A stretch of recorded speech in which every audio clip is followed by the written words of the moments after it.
नमस्कार बंधुरा मल्लिक किचेने सबाइके अनेक अनेक स्वागत। तो बंधुरा देखुन आमादेर गोलाप बागाने अनेक अम्बली शाक होयेछे। तो आमी आजके अम्बली शाक दिये एकटा रेसिपि बानाबो। माछ दिये अम्बली शाक रान्ना करब। एगुलो शुशनी शाक ना, शुशनी शाक जले हय और एटा हच्छे अम्बली शाक। देखुन एई बागाने होयेछे এই अम्बली शाक आमी माछेर माथा दिये रान्ना करले खूब सुंदर खेते लागे। এই শাকটা টক লাগে। তো চলুন বন্ধুরা তুলে নিয়ে আসি।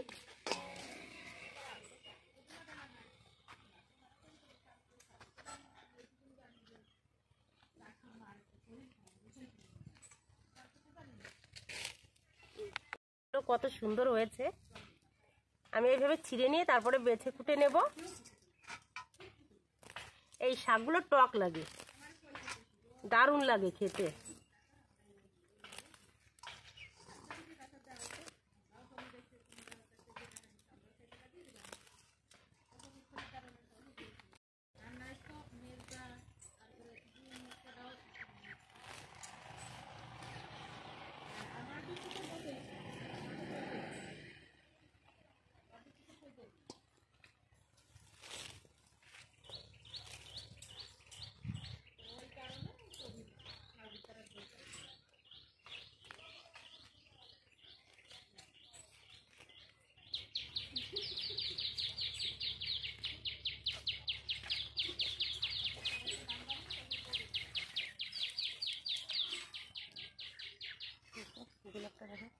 বন্ধুরা দেখুন কি সুন্দর একটা গোলাপ ফুটেছে গাছে।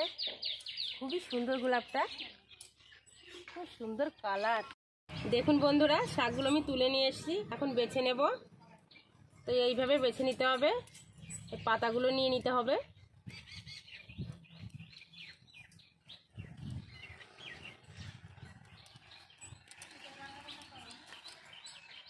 এই দেখুন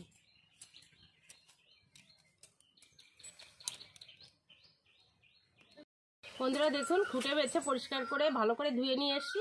এখন আমি রান্না শুরু করব। দিয়ে দেবো সরষের তেল,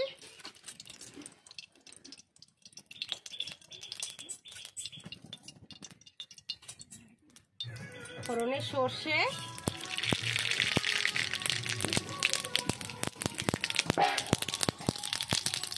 দিয়ে দেবো কাঁচা লঙ্কা বাটা, কাতলা মাছের মাথা। বন্ধুরা এখানে আমি কাতলা মাছের মাথা ব্যবহার করছি, আপনারা যে কোনো মাছের মাথা ব্যবহার করতে পারেন, মাছ দিয়েও খাওয়া যায়। শাকগুলো দিয়ে দেবো।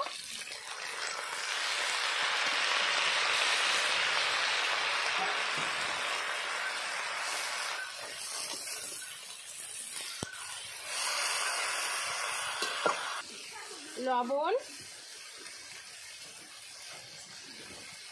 হলুদ গুঁড়ো,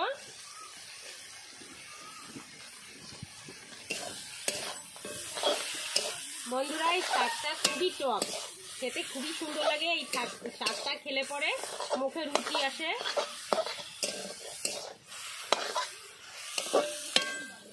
আমি একটু জল দেব, হালকা জল দিয়ে 2 মিনিট মতো ঢেকে দেবো।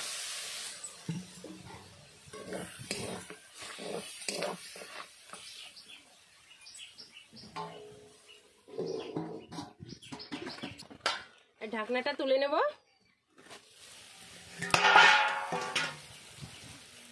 তো বন্ধুরা দেখুন হয়ে গেছে, রান্না হয়ে গেছে।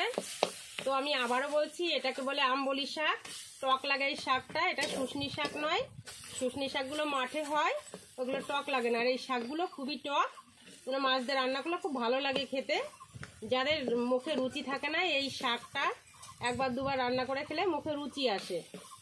তো বন্ধুরা দেখুন তৈরি হয়ে গেছে আমার দারুণ টেস্টি অম্বলি শাক মাছ দিয়ে।